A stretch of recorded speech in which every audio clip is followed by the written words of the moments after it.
Bay State Running, powered by Marathon Sports, and special thanks to Hoka as well for sponsoring us. I'm Adam, this is Kim. Today we're going to be covering the D3 preview for division meet. To kind of go over what we're doing, we're going to start off with the A section, men's and women's, then B, then C. Let's just jump right into it. Yeah. Men's for A, a lot of great teams in this division. Tough teams, it's a very close-knit field.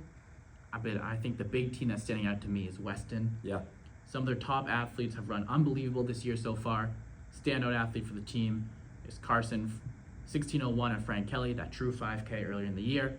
So definitely someone you want to keep your eye on, but not far behind is his teammates of Jack and James, both running 16:24 and 16:38 respectively. Both of those ran at Twilight, a little bit of a faster course. William Cahill, 16:50 as well, ran that at Twilight.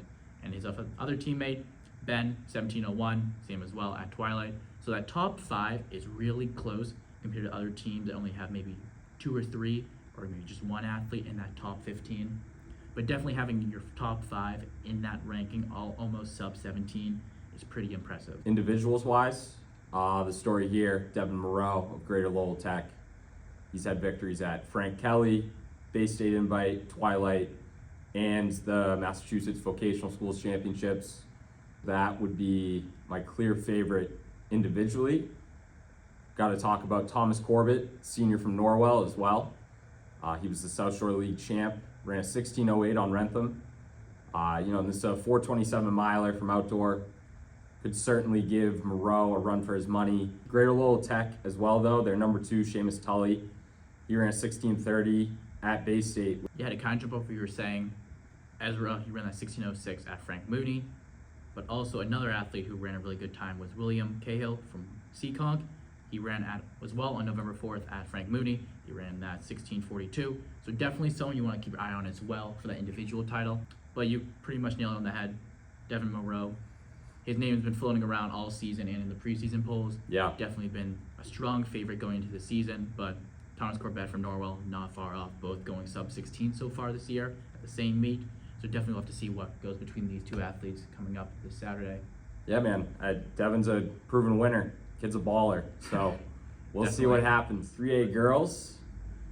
2 leading contenders here on the individual side, Madeline German and Kaylee Dalgar. German won the Vocational School XC Championships. She got an 18:54 on Rentham. Dalgar, 19:18 on Rentham. Cape Ann League champ, 18:34 on Twilight. Should be fun to watch the back and forth there at the front. Team side, Weston, certainly in the hunt. Some strong pack running amongst their top 3 of Ann, Chloe, and Gabriella. DY on the team side as well. They're 1-2 of Sienna Laws and Olivia Pendleton. Gives them a great shot at a team title. Yeah, I mean, you kind of nailed it right on the head. Weston, like the guys' side, the girls' team is pretty strong. We have them ranked at 4th overall this year coming into this championship season. We had them a lot lower. They've been just rising up the rank. DY as well, having that duo of Sienna and Olivia. Really good duo going into that. But I think the big duo you want to keep your eye on is Kaylee and Susan from Pawtucket Regional. Both running great times. Susan ran a true 5K for that 19:01 earlier this year at Frank Kelly, where later in the season, her teammate Kaylee ran that 18:34 at Twilight. At Pawtucket Regional and Dennis Yarmouth Regional, but another regional you want to keep your eye on is Nipmuc. I mean, a little bit lower in the rankings, but still a solid duo right there between Avery and Gretchen, both respectively running 20:01 and 20:18 at Twilight. Another, again, fast course like we've been saying a lot. I mean, right away, the big team that's really keep standing out to me is Hamilton Wenham Regional. Yeah. They have an unbelievable team this year. They're 2-1. Ben and James both running 16:19, 16:28 at a true 5K at Frank Kelly. If James Reagan and Ben Rich can do what they did mid-season at Frank Kelly, they're my favorite. Hampshire Regional, the times are not as fast on paper, but you look at that 45-second spread, strong pack running. Littleton, Timothy and Bona, both have had unbelievable seasons so far, both being able to go sub 16 this year, or even sub 15:30 at Twilight, with Bona running 15:26 and Timothy running 15:06 in the same meet. I mean, having a top pair of two athletes being at the top of the ranks in the state for PR rankings is pretty impressive. To flip over to that individual side, powerhouse in Massachusetts running, Marcus Riley, Yep. committed to U Michigan this year. Hasn't really ran a lot this year, kind of doing a similar tactic to Paul Bergeron and kind of keeping it resting easy till later in the season. He had a couple bigger invites he ran, but a lot of the smaller ones, not as much. But I mean, that 15:42, kind of right where we expect him to be. Yeah. So the individual title, I think he definitely is going to be the big contender for. Yeah. Another one you want to focus on, not far behind him in the PR rankings, is Evan from Frontier Regional. 15:51 at Twilight. Again, a faster course. It's a big thing that we have to see of these athletes running a lot of their best times on some of these quicker courses later in the season, like their Twilight. A lot of the league meets are quicker. So it'll definitely be interesting to see how they convert to a true 5K. But I think those two athletes I mentioned, both Marcus and Evan, are top athletes in the state that can do that very well. There's one team that I think has really stood up to me and has been going up the ranks in the past few years. It's the Advanced Math and Science Academy, or AMSA. Yeah. They've had a really unbelievable season so far, with some of their top athletes performing really well, like Caitlin with the 1946, Rosie with the 2050, and Kathleen with the 2106. A lot of these were either at, again, which we've been repeating, Twilight or league meets. Given that this is when their athletes are at the peak of their performances, we'll definitely have to see if they can convert from those quicker courses to a true 5K, like I believe Northfield Mountain they're at, which is a very hilly course. Again, Hamilton Wenham, another powerhouse that we want to keep our eyes on. Their top athlete, Grace, ran 19:29 at the Cape Ann League Championships. Her other teammate, Asa, 20:09 at the same meet. Pretty good duo right there. But another one you want to focus on just down below a bit is Charlotte. 20:27, not so far off from her teammate, but that top three being so close in time, having that pack leadership is a great technique to have for a team. On the team side, Hamilton Wenham with Grace Rich and Asa Lavelle up front. I really like them. Hampshire Regional has some strong pack running in their top five. Lunenburg, a team right there. And Megan Moran of Westfield Tech. Definitely have to mention her. Sub 19 on a tough course in Stanley Park.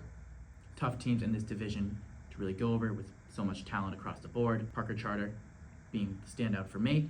Their top two guys, Henry and Caleb, both running sub 16 of 15:43 and 15:33 respectively. Another team to focus on as well is Lennox Memorial. Yeah, Their top I two like guys, Lennox a lot. Benjamin and Cormac, really well. Yes, running together. Samuel Geller as well. They're number three. Yeah. That's a solid top three to go in with. Don't count out Mount Greylock. Yeah, They're a team that's really sneaking in there.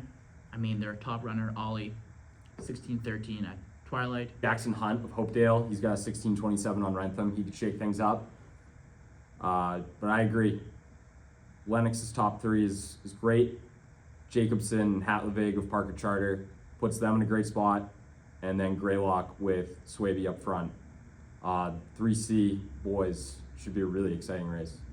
To kind of jump a little bit back to Parker Charter, I didn't realize, but they had a seventh grader running for them his entire year so far. Jet Johnson, 16:33 as a seventh grader. Impressive. Wow, I mean, I'm speechless.